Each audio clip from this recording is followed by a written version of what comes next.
at least an awareness of what mentioned in framework ISO speaks. 19650 should be mandatory nowadays for all Right. BIM coordinators. So see, BIM is a process or like a set of technologies, but people are not concentrated on the process. It might be focusing more on the tools. Moreover, that is what happening.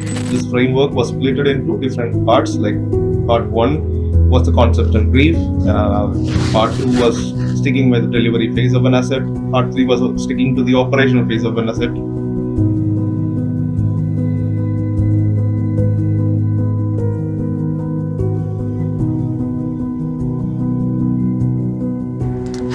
Yes, you correctly well said actually about the BEP and its roles in the BIM execution. And similar way, there are some terms which mainly is misunderstood by the stakeholders as well, like LOD, level of definition, level of development, or level of detail. So still, I feel like many projects are lacking the scope behind LOD, and when that make a mismatch between their expectations also. So what was the reason for that actually? Why it's not having much clarity over the project at present also? We do have the same question being repeated in several interviews, and people obviously fail with answering it back. The level of detail, or LOIN, like what we call it now. Information, okay. Yeah, we call it LOIN, level of information need, Okay. right now, because when we follow the framework again, ISO, earlier stages, like when we didn't used to follow ISO, we used to call it LOD, level of detail, and level of development, which accidentally did take many detours into misinterpretation. Right. Now, how did this misinterpretation happen? When a stakeholder say that he defined his elements in LOD so and so, and the other stakeholder argues it is not in that particular LOD so and so. Now, when you bring LOIN, Okay. the difference is you get to decide to define your own level of development / detail / information. Okay. Okay. You get to call it whatever you. It's a combination actually. It's like you could even call it LOINA. You could call it LOIN1. Okay. It's not like LOIN 100, LOIN 200, LOD 200. No. We can define That's ourselves long, like yeah. so. Okay. The stakeholders can freedom, design. Yeah, you have the freedom to design or define LOIN in a project. Meaning, in that particular project life cycle, what information, what level of geometry, what level of metadata / information to be delivered in that particular project life cycle to get it through to the next project cycle. That's interesting actually. That makes aligned with the BIM use what they're expecting. There might be a BIM use like they might be needed for only for crash coordination, or they might be needed for like a design validation, or sometimes they may be needed for like only for quantity takeoff. There might be different uses of the BIM what the stakeholder is looking for, and in that manner they can design the LON. That's what you're saying. This is how the leverage of ISO 196 happens nowadays in projects. That you get to design, you get to define it properly in a document. Right. Only other stakeholders have to refer it and follow it. Perfect. You don't have this misinterpretation and going and referring mixed documents and then getting various. Before it was like a generalized thing, LOD 100 to 500 generalized thing. Yeah, but when you say, still people they still don't know like LOD 300. Where is it defined? What does it say? What should be developed? What should be delivered? It's still unclear for people. Perfect, yeah. Now, when you call out all the standards globally and you compile all the standards and say that these are all ISO standard, now you have a global standard to refer. Correct? 19650. When you have a global standard to refer, each contents of the standard points out to what you have to define. So you could manually write things up and say, this is the LOD or LOIN that I'm looking for to comply with this project itself. Like that will define the BEP, right? In the BEP it will be defined. You call out LOIN in a BEP, yes. Right. Okay. So even there is other things actually, the milestones and what they are looking, which zone they are looking for at first. Those are also prescribed in the BEP, or like say MIDP or TIDP.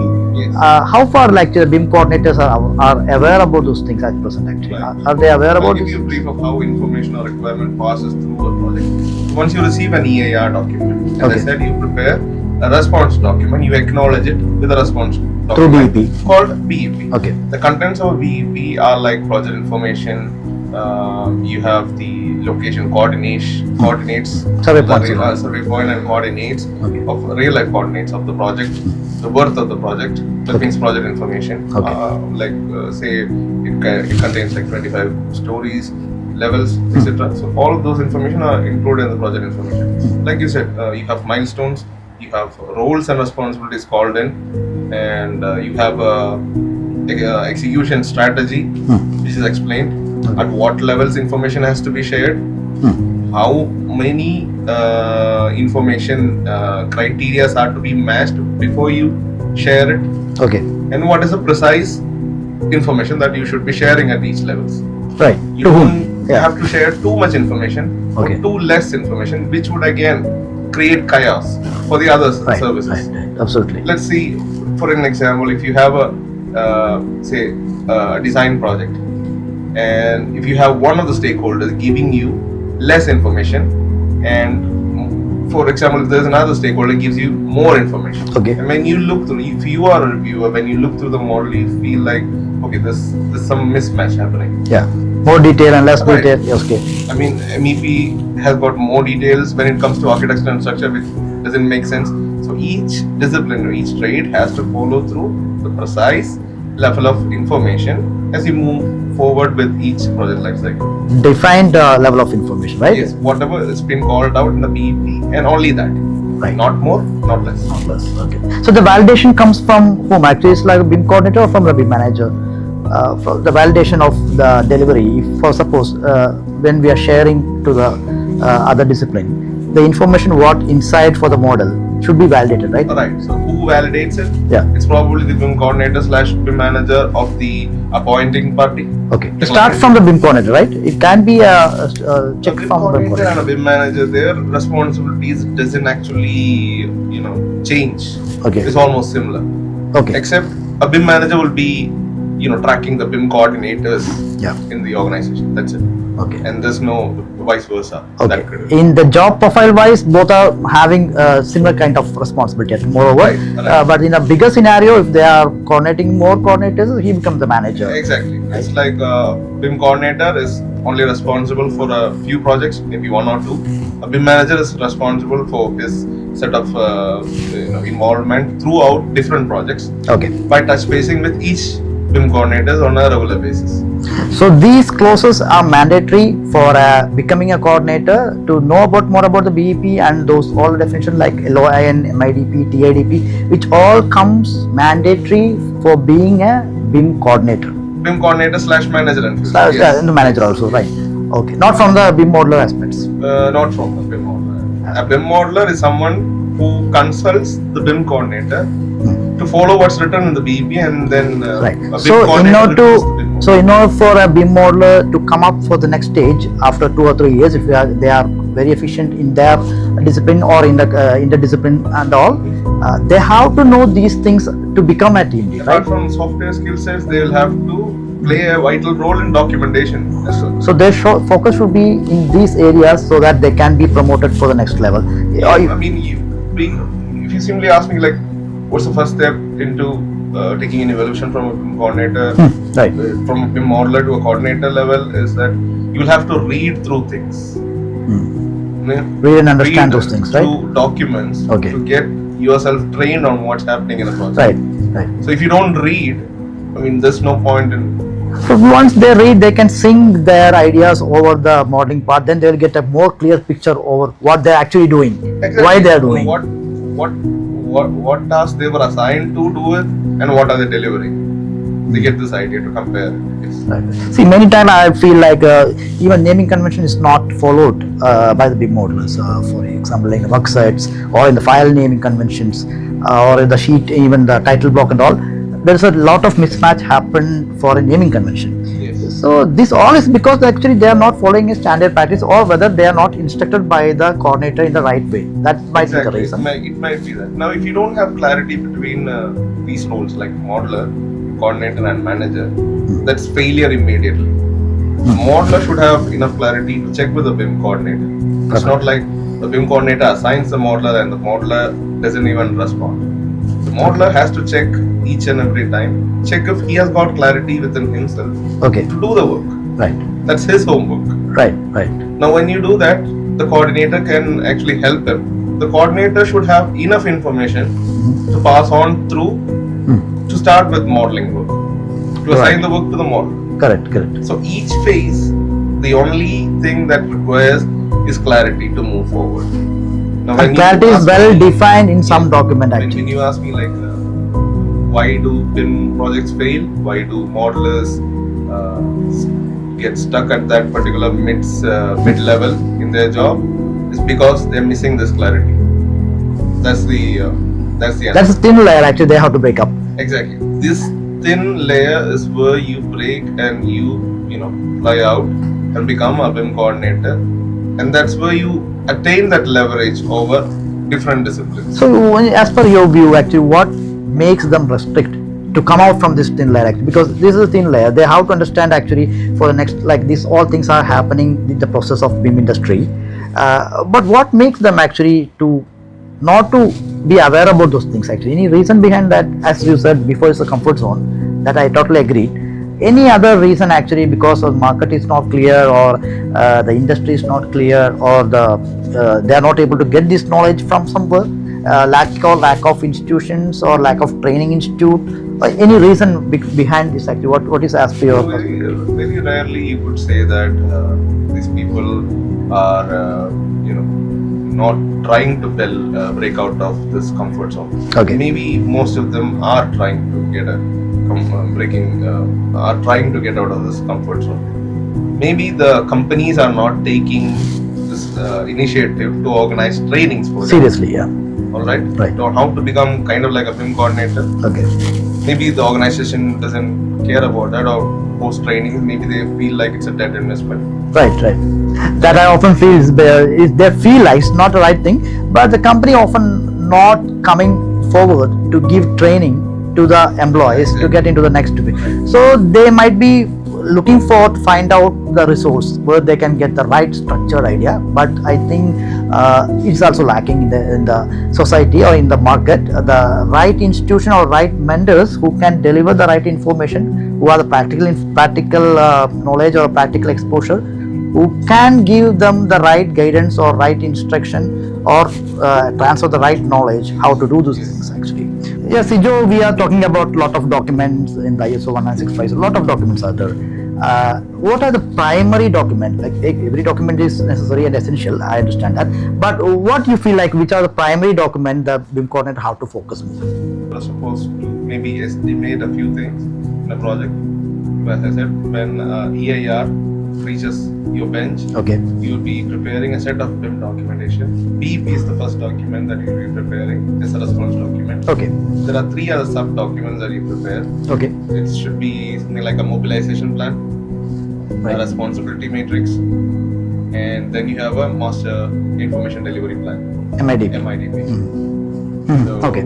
if you are someone who is working along with consultants or main contractors, you hold responsible for preparing MIDP. It's a master information delivery plan. When you have sub-consultants or subcontractors or task team members, task delivery team under the Subcontractors. subcontractors, Okay. you distribute this MIDP with them, and you ask them to fill it in with their information Okay. for all those information that they are responsible for, and you start to compile things and consolidate it, calling it an MIDP. So other one is a TIDP, which is given to the Right. contractors, subcontractors, right? So this responsibility comes under Actually, there's another coordinator. bit, like when you have MIDP and TIDP opened up Ah. in 2 different streams, you feel they're not different. Of course, they're not different. The same, but in a One broad is category. a consolidated form of all TIDPs. TIDP 1, 2, 3 plus equal to MIT. It's a master. Something like that. It's a master. It's a master Excel file. something Master like Excel, that, yeah. right? Sir. So the responsibility of MIDP and TDP lies with BIM Coordinator, isn't it? To fill in information, if check, review, thorough, yes. Yep. The creation of MIDP, when as per the EAR, we have to respond to the MIDP also, right? Yes. Right. So that the delivery will be having clarity over when how to complete the milestone or when Yes. how they have But to this deliver. is how you probably respond to requirements So, yeah. with a set of documents. Right. BEP, mobilization plan, responsibility matrix is definitely sure. Yeah. MIDP, TIDP can vary upon, once you The have size of the all the projects? information. Okay. But it's in the BIM documents, but Okay. you will be submitting it in the later stages, not initially. Okay. For initial mobilization, you definitely need a plan which is being called out in the BEP. Okay. You have a responsibility matrix who should be responsible, accounted, consulted and informed, or with the RASI chart, that's the responsibility matrix. Then you need a mobilization plan Right. on how many people have been mobilized for this team, how do we track of what tasks they have to be delivered. Okay. Sijo, I often got suggestions from the project department the reason for the project slowdown is because of those documents, standardization. It's a misconcept, I know, but I want to know from your side actually whether you felt any time the projects become slow because of the standard following or because not following those standards. What was your point on those things? Standards are actually ordered for following, obviously, and these are mandates that you will have to submit these documents in order to get successful completion project on a BIM perspective. So as long as you receive an EAR from the client, so you obviously have to prepare these documents in response. Maybe the TIDP or MIDP can be a little late, maybe in the later stage. But what I feel when the modelers or from the coordinator level also, they think actually to do the model and submit. That's it. They are not matching with the standards Right. actually. So earlier when GCC initiated BIM, they had this practice taking approval through CAD and PDF documents, and BIM would later be submitted only for piece of information at the end. Okay, for submission purpose only, might be Right. for getting Now, this is approval. strategy. Like as long as if you are following the ISO workflow, it's mandatory that you should be submitting these documents. Okay. Like BEP, mobilization plan, TIDP, MIDP, etc. All of it. Okay. With the responsibility matrix. It's mandatory. Yes. Yeah, but the perspective from the BIM coordinate level is actually because of following these things, they are getting delay in submission of the model. That's what the scenario. What I am getting information from the project department. No.